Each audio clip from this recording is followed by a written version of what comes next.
to bring those creations to life. Soy sepulturero. No fue algo que planeé. Simplemente la vida me empujó hacia ahí. Me llamo Ramiro y tenía 58 años cuando comencé a trabajar en el Panteón del Refugio, un cementerio antiguo en un pueblo silencioso de Guanajuato. Después de haber pasado toda una vida lidiando con la pérdida de otros, pensé que nada podía sorprenderme. Pero lo que viví ahí dentro, hasta hoy, me persigue en sueños. Y lo más inquietante de todo es que no fui el único en sentirlo. El primer día fue tranquilo. Me recibió Ernesto, un hombre de rostro curtido por el sol y los años entre lápidas. Se estaba jubilando y me entregó las llaves sin mucho protocolo. Solo me dio un par de indicaciones básicas y, antes de irse, me miró fijo y dijo con voz baja: «Nomás no te metas con lo que no te llama, Ramiro». No supe qué contestar. Me reí con nervios, como quien quiere hacer una broma, pero no encuentra el momento. Esa frase, sin embargo, se quedó dando vueltas en mi cabeza. El Panteón del Refugio es como un mundo aparte. Tiene muros altos, árboles viejos que crujen cuando el viento se cuela y un portón que chirría cada vez que se abre. El primer turno fue de noche y dormí mal. Entre el frío, los sonidos del campo y el eco de cada pisada, sentía como si algo me estuviera observando desde las sombras. Pero no vi nada fuera de lugar. Solo la soledad habitual de los cementerios. En esa primera madrugada, mientras trataba de conciliar el sueño en la pequeña casita donde descansábamos los veladores, me sentí fuera de lugar. No por miedo, sino por una sensación extraña, como si ese lugar me estuviera poniendo a prueba. Ya en ese entonces, aunque no lo sabía, algo se estaba despertando. Una presencia. Un dolor enterrado que no había descansado del todo. Si eres de los que disfrutan historias como esta, suscríbete al canal, activa la campanita y cuéntame en los comentarios cuál ha sido la experiencia más aterradora de tu vida. Quiero leerla. Volviendo al relato, el cementerio tenía una calma espesa. Las tumbas más antiguas estaban cubiertas de musgo y muchas lápidas ya no se podían leer. En mi segundo día, me asignaron el turno nocturno otra vez. Ernesto se despidió con una palmada en el hombro y una mirada que no supe cómo interpretar. Pensé que eran cosas de viejos. Pero esa noche todo comenzó a cambiar. La segunda noche fue más fría. El tipo de frío que no viene del clima, sino del ambiente, como si el aire mismo se negara a moverse. A eso de las 2 de la mañana salí a fumar un cigarro. Siempre me gustó el olor del tabaco en la madrugada. Me recuerda que todavía estoy vivo. Me apoyé en una de las criptas grandes del fondo, cerca del muro oeste. Fue entonces cuando la vi. Una figura, delgada, con un vestido largo y oscuro que le rozaba los tobillos. Caminaba despacio entre las lápidas más viejas. No parecía perdida, más bien parecía saber exactamente dónde iba. Se detenía frente a cada tumba, inclinaba la cabeza y con los dedos tocaba suavemente el mármol como si lo acariciara. Luego seguía. Al principio creí que era alguien del pueblo que había brincado el muro para visitar a un familiar. No sería la primera vez, pero algo no encajaba. Nadie entra a un panteón a esa hora, sola, y mucho menos con esa calma. Me quedé observando en silencio, tragando el humo con más ansiedad que costumbre.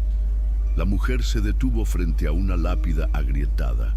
No podía ver su rostro, pero su postura hablaba por ella. Hombros caídos, cabeza baja, como si cargara todo el peso del mundo. Entonces la oí. No gritos, no lamentos, eran sollozos. Lloraba en voz baja, con un dolor contenido que se sentía incluso desde donde yo estaba. Me moví con cautela, sin querer asustarla.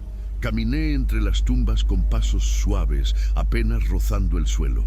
Cuando estuve a unos metros, abrí la boca para hablar, pero ya no estaba. Así, sin más. No corrió, no se escondió, simplemente dejó de estar ahí. Miré alrededor, revisé detrás de los árboles, entre las tumbas grandes, incluso fui hasta el muro. Nada. Era imposible que hubiera salido del panteón sin que yo la viera. Me quedé parado, solo, con el cigarro apagado entre los dedos y el corazón latiéndome en los oídos. Regresé a la caseta sintiéndome más confundido que asustado. No había visto un fantasma, o al menos no como uno se los imagina. Era una mujer, real, o al menos lo parecía. Esa noche apenas pude dormir.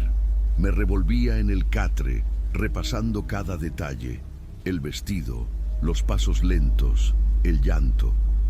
A la mañana siguiente no aguanté y se lo conté a Ernesto. Pensé que se burlaría, pero no. Me miró serio, encendió un cigarro, se sentó en el umbral de la caseta y dijo: así empieza. No tiene nombre ni historia, solo tristeza. Luego añadió algo que me heló: y no la sigas, Ramiro. Ella no quiere que la encuentres. Esa frase me retumbó todo el día, porque aunque quise pensar que fue un sueño, algo en mí ya sabía la verdad. Esa mujer iba a volver. Esa noche no necesité despertador. Me acosté temprano, pero no cerré los ojos. Algo en mi cuerpo sabía que ella regresaría. Afuera, el viento rozaba las ramas secas de los árboles con un sonido sordo, como si el cementerio hablara entre dientes. No era miedo lo que sentía, era otra cosa. Una especie de ansiedad que me recorría el estómago y me tenía con los nervios tensos. Poco después de la 1, salí de la caseta con el cigarro encendido y los sentidos abiertos. Caminé por el sendero principal y me detuve frente a la sección antigua, donde la vi por primera vez. Me apoyé en una lápida anónima y esperé. La niebla empezó a cubrir el suelo como si alguien la hubiera derramado. Las cruces de madera sobresalían entre la bruma como huesos clavados en la tierra. Y de pronto, allí estaba, caminando igual que antes, paso a paso, con la cabeza gacha, el vestido rozándole las pantorrillas. Esta vez no dije nada, me quedé observándola desde lejos. Se detuvo frente a una tumba pequeña. Reconocí el sitio. Era la del niño Mateo, que había muerto atropellado hacía años en la carretera de tierra que rodea el pueblo. Recuerdo su entierro, la familia destrozada, los vecinos en silencio. Ella se arrodilló, puso una mano sobre la lápida y permaneció ahí varios minutos temblando. Luego se levantó y siguió caminando. Pasó a pocos metros de mí, sin verme, ni un gesto, ni un desvío en su paso. Era como si yo no existiera. Y en ese momento lo supe. Lo que estaba viendo no era un fantasma, o al menos no uno como en las películas. Era dolor, puro, sin forma, sin fin, un duelo que no encontraba descanso. Siguió así, visitando tumbas una tras otra. En cada una se inclinaba, leía el nombre, tocaba la piedra con los dedos y lloraba. Era como si buscara algo entre los muertos, como si esperara hallar una respuesta donde solo hay silencio. Y ahí, en medio de esas lápidas frías, me sentí más solo que nunca. No era miedo, era una sensación de que algo no estaba bien, de que en ese lugar, cada noche, se repetía un ciclo que nadie más podía ver. Me quedé allí hasta que desapareció, como la vez anterior. No corrió, no se desvaneció de golpe, simplemente se perdió entre la niebla. La misma niebla que parecía envolverlo todo cuando ella estaba cerca. Volví a la caseta con la garganta apretada. Ya no me quedaban dudas. Esa mujer no era una alucinación, era parte del panteón, como las lápidas, como los árboles secos, como las historias que nadie cuenta. Y algo en su forma de caminar, en sus gestos, me decía que no estaba ahí por casualidad. Ella quería mostrarme algo, solo que yo aún no entendía qué. A la mañana siguiente me levanté con una sola cosa en la cabeza: las tumbas que ella había visitado. No sabía por qué, pero sentía que ahí estaba la clave. Terminé mi turno y en vez de irme a casa, Fui directamente a la oficina del Panteón. Pedí acceso a los registros antiguos y anoté cada nombre que ella había tocado la noche anterior. Eran 6 en total, 6 personas diferentes. O eso pensé al principio. Volví al cementerio con esa lista en el bolsillo. Caminé entre las tumbas hasta encontrar los nombres. Los comparé con lo que había visto. Y fue entonces cuando noté algo que me detuvo el corazón por un segundo. 3 de ellos compartían el mismo apellido: de los Ríos. Primero pensé que podía ser coincidencia. Es un apellido común por estas tierras. Pero algo no me dejaba tranquilo. Así que anoté las fechas de nacimiento y muerte. Los 3 eran jóvenes: Teresa, Lorenzo y Natalia. Murieron con pocos años de diferencia entre ellos. Uno en un accidente, otro por enfermedad y el tercero, suicidio. Me senté en una banca de concreto, ahí mismo, entre las tumbas. Encendí otro cigarro. El viento soplaba con fuerza, como si intentara decirme algo que yo no quería oír. Y comencé a pensar: ¿y si esa mujer que aparece cada noche no es solo una sombra? ¿Y si es su hermana? ¿Y si su pena no es por todos, sino por los suyos? Regresé a la caseta con el estómago revuelto. Me acosté, pero no pude dormir. Mi mente daba vueltas, juntando piezas que aún no encajaban. No era solo lo que ella hacía, sino cómo lo hacía, el modo en que tocaba las lápidas, el cuidado con el que recorría cada nombre.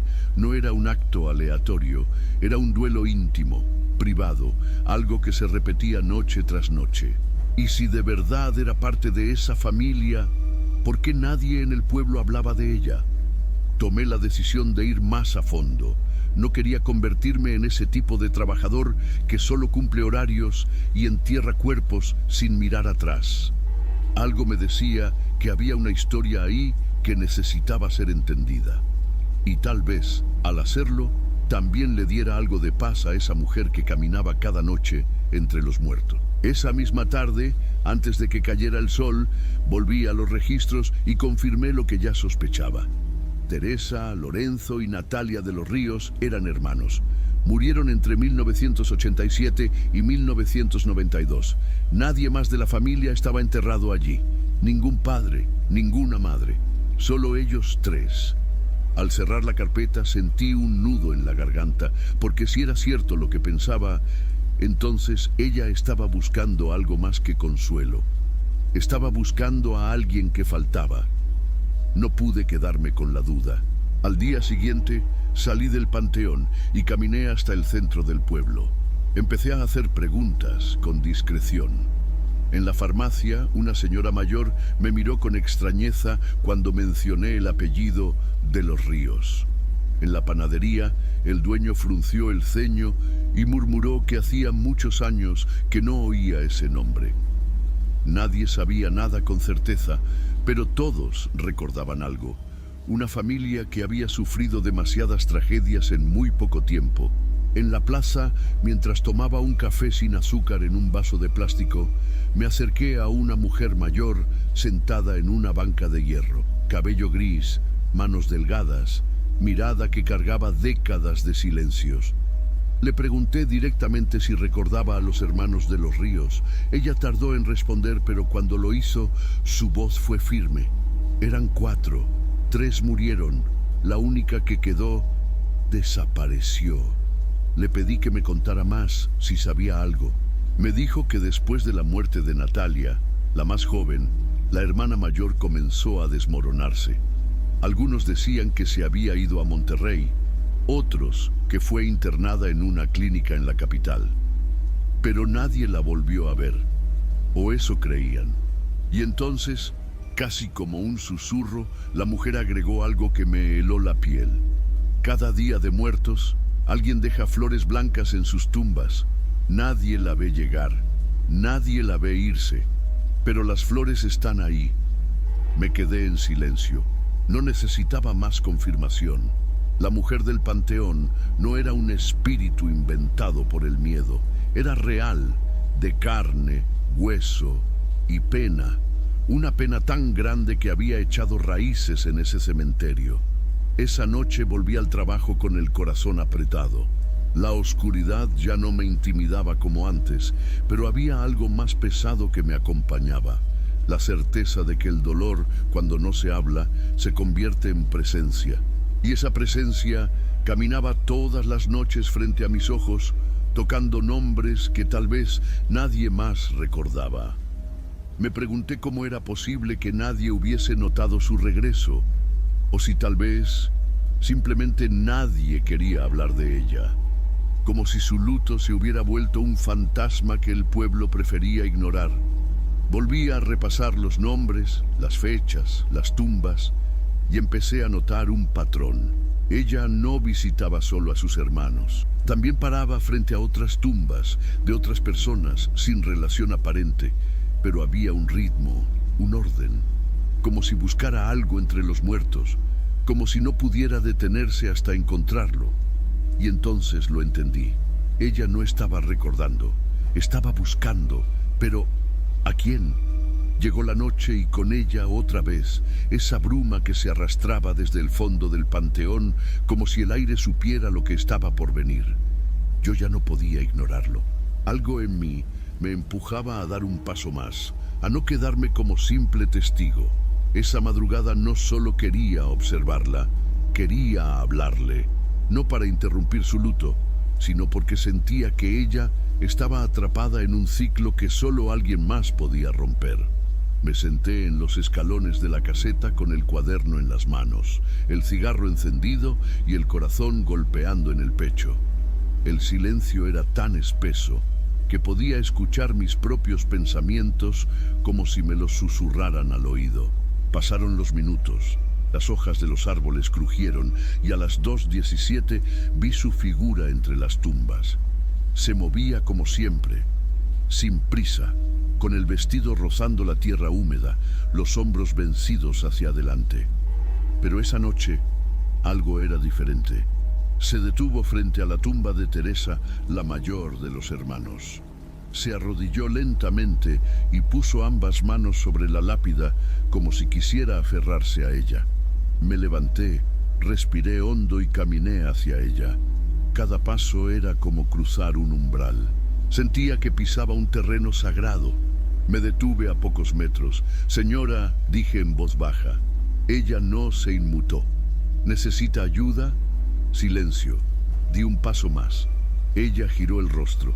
Por primera vez vi sus ojos. No había miedo en su mirada, solo un cansancio profundo, como si llevara años cargando un peso que no podía soltar. Tenía las mejillas húmedas, el cabello pegado a la cara por el rocío. No puedo parar, susurró. Me falta uno. ¿Uno? Pregunté, casi sin aliento. Mi hermano mayor, respondió sin levantar la voz. Matías desapareció en el 84, salió de casa para trabajar en la construcción y nunca regresó. Nadie lo buscó como debía. Mis padres murieron con esa herida abierta. Yo sigo buscándolo. Me quedé mudo. Ella se levantó con lentitud y caminó hacia una parte del panteón que conocía bien. Un pedazo de tierra entre dos tumbas olvidadas. No había lápida, ni cruz, ni señal. Solo tierra endurecida. Ella se arrodilló y comenzó a llorar. No era un llanto escandaloso, era un llanto que dolía de escuchar, un dolor viejo que salía de lo más profundo. Me acerqué. Aquí debería estar, dijo. Pero nunca encontraron su cuerpo. Esa frase se quedó flotando en el aire. Yo no sabía qué decir. No era locura lo que tenía frente a mí. Era memoria, era amor, era una herida sin cerrar que había convertido ese cementerio en su único refugio. Y entendí que ella no buscaba al muerto, buscaba dónde enterrarlo. Al día siguiente no pude pensar en otra cosa. Me sentía responsable de alguna manera, como si lo que presencié no debiera quedarse solo en mi memoria. Sabía que Matías no estaba enterrado allí, pero también sabía que ese trozo de tierra, ese espacio vacío entre dos lápidas abandonadas, se había convertido en su tumba emocional. Así que fui a hablar con el encargado del panteón, don Hilario. Le conté parte de la historia, sin mencionar apariciones, sin entrar en detalles. Solo dije que una mujer visitaba ese lugar cada noche, que lloraba por un hermano desaparecido y que ese rincón merecía una cruz. Él me miró en silencio durante varios segundos. Luego dijo: si no estorba a nadie, hazlo, pero hazlo con respeto. Eso hice. Compré una tabla de madera oscura en la ferretería del pueblo. Con un formón viejo, tallé el nombre con el mayor cuidado que pude: Matías de los Ríos. Abajo, añadí con letras más pequeñas: desaparecido en 1984. Aquí descansa el recuerdo de quien partió sin despedirse. Esa noche, en lugar de esperar en la caseta, me quedé cerca del lugar donde ella solía aparecer. Coloqué la cruz con mis propias manos, justo en el centro del espacio donde la vi arrodillada. Enterré la base lo suficiente para que el viento no se la llevara. Al terminar, me senté en silencio, con el cigarro apagado entre los dedos y el pecho encogido. Pasaron los minutos. La neblina volvió a cubrir el suelo. Y entonces, como cada noche, apareció. Venía caminando con la misma lentitud, pero esta vez su cuerpo parecía más tenso, como si algo hubiera cambiado en el aire. Cuando se acercó y vio la cruz, se detuvo en seco, la observó, leyó la placa y entonces se vino abajo. Se arrodilló frente a la cruz y apoyó la frente sobre la madera. Lloró con una fuerza que no había mostrado antes. Sus hombros temblaban, sus manos se aferraban al suelo como si necesitara no desmoronarse del todo. Yo no dije una sola palabra, solo la miré desde una distancia prudente, con un respeto profundo que no sé si alguna vez había sentido por alguien. Ese momento no fue de fantasmas ni de misterio, fue de humanidad, de duelo, de cierre. Estuvo allí casi una hora, tocando la cruz, murmurando cosas que no pude escuchar. Luego se levantó, limpió su rostro con la manga del vestido y me miró. Fue solo un instante, pero su expresión había cambiado. Ya no estaba cargada de dolor. Había algo más, algo parecido a la paz. No dijo nada, simplemente se alejó, desapareciendo lentamente entre la neblina. Y yo supe, sin necesidad de palabras, que esa noche había sido distinta. Porque por fin alguien le había dado un lugar a su pérdida. Pasaron los días, y por primera vez el panteón se sintió distinto. No fue que el viento dejara de soplar o que las hojas dejaran de crujir. Era el silencio, el mismo de siempre, sí, pero ahora tenía otro peso. Como si ya no ocultara gritos, como si ahora fuera un silencio lleno, no de ausencia, sino de descanso. Desde aquella noche, ella no volvió, ni una sola vez. Durante las siguientes semanas, cada turno nocturno se convirtió en una espera muda. Encendía el cigarro como siempre, caminaba hasta la zona vieja y me quedaba ahí, observando el terreno entre las tumbas donde había puesto la cruz. Y aunque no la veía, sentía algo, como si el aire guardara una gratitud callada. Había algo diferente en mí también. Ya no era solo el sepulturero que anotaba nombres o abría fosas. Me había convertido en testigo de una historia que nadie más conocía. Una historia enterrada entre el dolor de una mujer y el olvido de un pueblo. Y sin querer, había sido parte del cierre. Una noche, mientras regaba las plantas secas que rodeaban la caseta, me sorprendió el pensamiento de que tal vez ella no necesitaba estar ahí nunca más. Tal vez, con esa cruz, había encontrado lo que buscaba. Un lugar donde colocar su dolor, un espacio para dejar su hermano, aunque fuera de forma simbólica. Eso me hizo pensar en tantas otras historias que habitan los cementerios. Gente que viene, deja flores, se arrodilla, reza, y también gente que no puede venir, que no tuvo cuerpo que enterrar, ni palabra final que decir. Me di cuenta de que, muchas veces, lo que más duele no es la muerte, es la falta de cierre, el vacío, la pregunta sin respuesta. Con el tiempo, la cruz de Matías se volvió parte del paisaje. Los visitantes del día pasaban por ahí, algunos la notaban, otros no, pero yo la cuidaba. Quitaba el polvo, enderezaba la madera cuando el viento la movía, reemplazaba la placa cuando comenzaba a desgastarse. Había algo sagrado en ese gesto, no religioso necesariamente, más bien humano, como si mantener viva esa cruz fuera también mantener viva la historia que me transformó, porque después de esa noche yo no volví a ser el mismo. Empecé a escuchar más, a observar los gestos de las personas que venían a despedirse de los suyos. Aprendí que el dolor tiene muchas formas y que algunas no necesitan palabras, solo necesitan tiempo y espacio.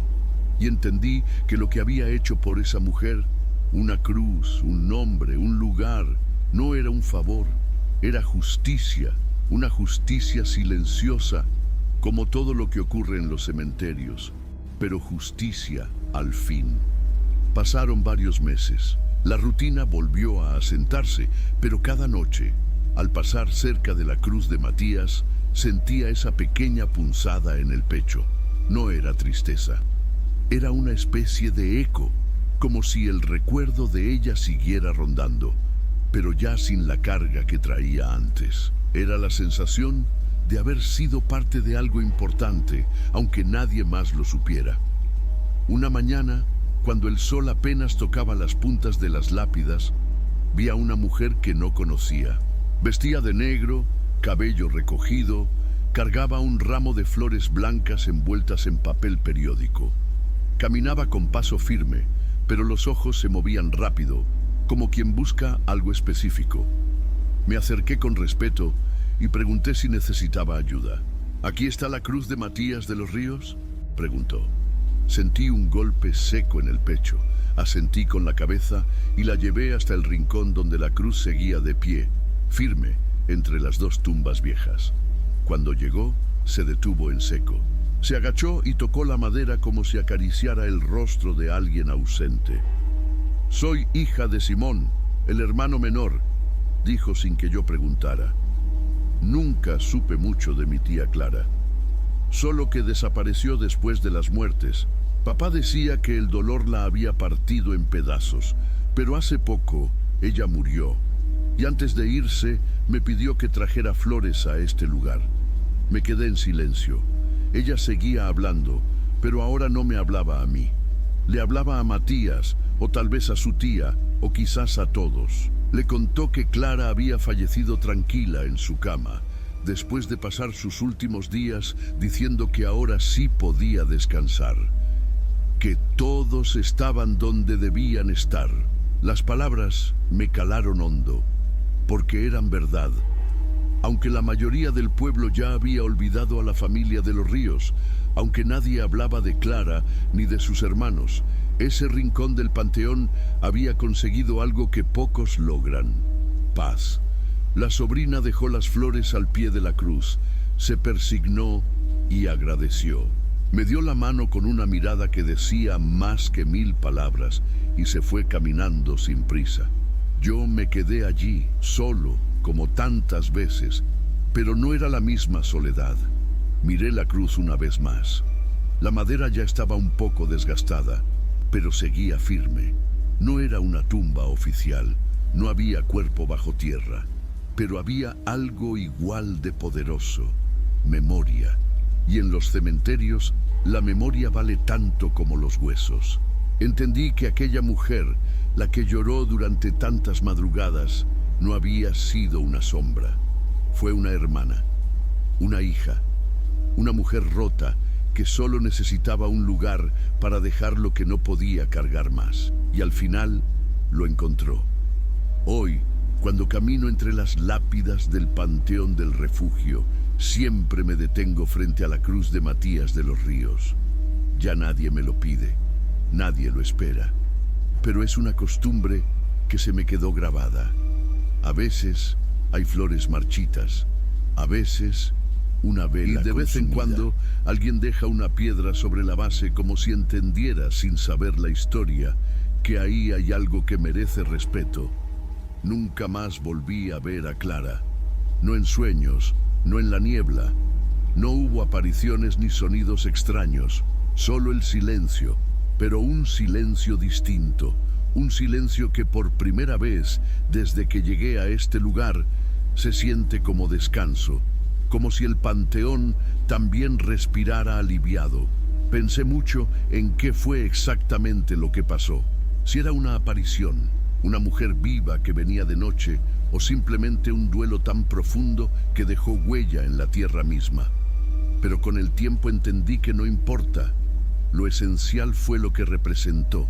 Clara no pedía ayuda, no buscaba asustar a nadie, solo necesitaba cerrar algo que la vida le negó.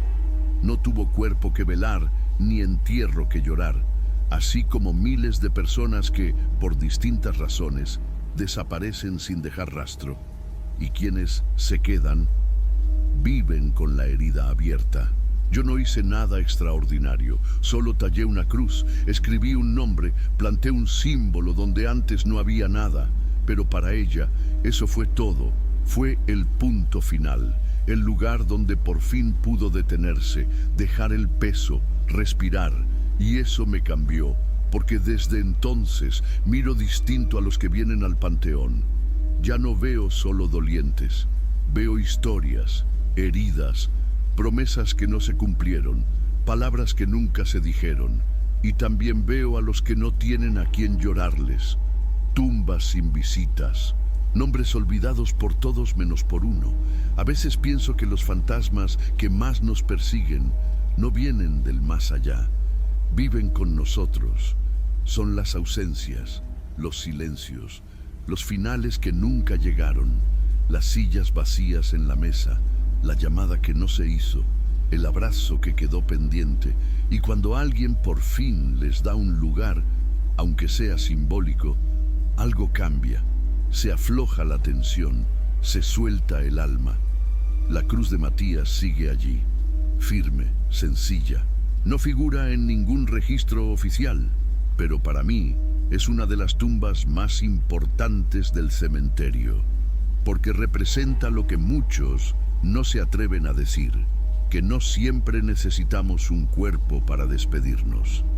A veces basta un gesto, un nombre, un pedazo de madera que le diga al mundo, aquí hubo alguien, aquí se recuerda, y cada vez que paso por ese rincón, me detengo, toco la cruz y pienso en ella, no como una aparición, sino como una hermana que por fin encontró el camino de regreso.